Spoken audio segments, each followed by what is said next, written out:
দর্শক, এভাবেই আমরা দেখতে পাচ্ছি এখনও কিন্তু আরেকজন এই কর্মবিরতির মধ্যেই কিন্তু আরেকজন রোগী নিয়ে ঢাকা মেডিকেলের যে জরুরি বিভাগে প্রবেশ করছেন।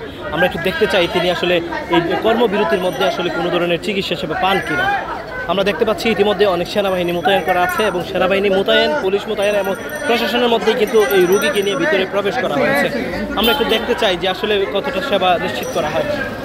দেখুন, ইতিমধ্যে কিন্তু আইন শৃঙ্খলা বাহিনী যারা আছে তারা কিন্তু বলে দিচ্ছেন যে তাকে প্রাইভেট মেডিকেলে নিয়ে যাওয়ার জন্য। বর্তমানে এইখানে চিকিৎসা কর্মবিরতির কারণে ডাক্তার না থাকার কারণে কিন্তু চিকিৎসা সেবা দিতে পারছেন না এবং এই রোগীকে নিয়ে কিন্তু ইতিমধ্যেই বের হয়ে পড়ছেন এবং আবার সেই প্রধান ফটক দিয়ে কিন্তু বের হয়ে যাচ্ছেন এবং নিয়ে যাবেন কোথায় সেটিও আমরা একটু জানতে চাই।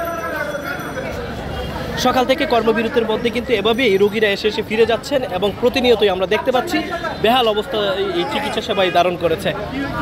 কি হয়েছিল?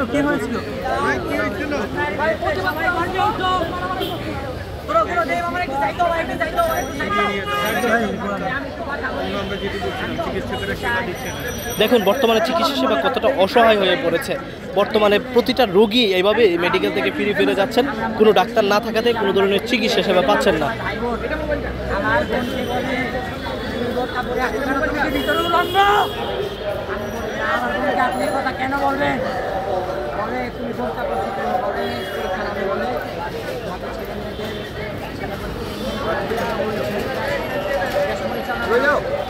এটার বিরুদ্ধে আমরা প্রতিবাদ করছি। দেখা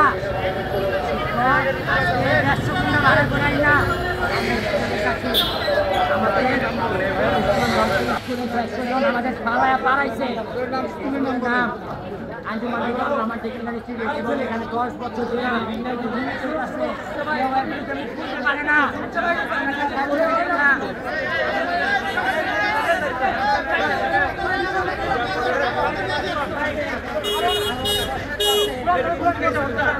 শিক্ষা দেওয়া হচ্ছে না, পাঠ্য আছে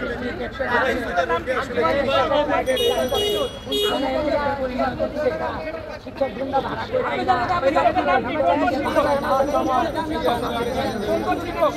নাম এই তাকে চিকিৎসার জন্য ছাড়েন আগে, আপনারা পরে নেন না। এটা বিষয়টা একটা কেমন খারাপ লাগে।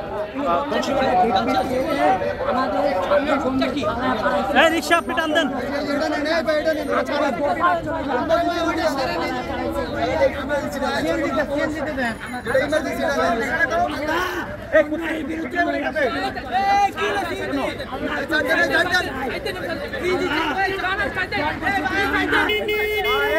করতে পারে না।